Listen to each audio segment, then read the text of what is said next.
Hello అందరికీ welcome back to one మమ్మీని vlog. తిరుమలలో ఉన్న చాలా తక్కువ మందికి తెలిసిన పవిత్రమైన స్థలం శ్రీ అనంతల్వార్ బృందావనం.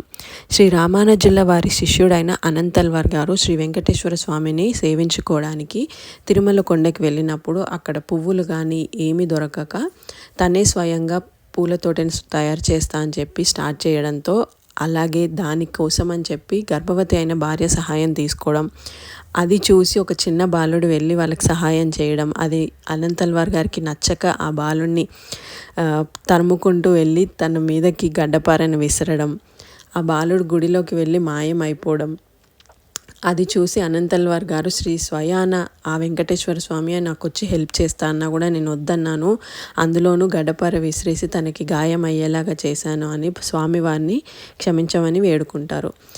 అనంతల్వార్ బృందావనం మెయిన్ గేట్ నుంచి లోపలికి వెళ్ళగానే లెఫ్ట్ సైడ్లో లక్ష్మీదేవి విగ్రహం కూడా ఉంటుందండి. దాని ప్రత్యేకత ఏంటి అంటే, లక్ష్మీదేవి అని తెలియక ఒక చెట్టుకు కట్టేస్తారు. సో అలా అక్కడ లక్ష్మీదేవిని కట్టేసిన ప్లేస్ అనమాట. ఆ చెట్టు ఒకప్పుడు ఉండేది, ఇప్పుడు లేదు. సో ఆ స్థలంలోనే లక్ష్మీదేవి విగ్రహం పెట్టారు.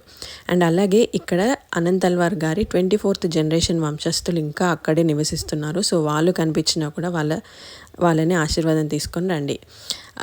అండ్ అలాగే ఇక్కడ నుంటే మనకి ఒకప్పుడులో స్వామివారికి పూలమాలలు తయారు చేసుకొని తీసుకెళ్ళేవారు. సో ఇదే మండపంలో ఆ మాలలన్నీ కూడా తయారయ్యేవి.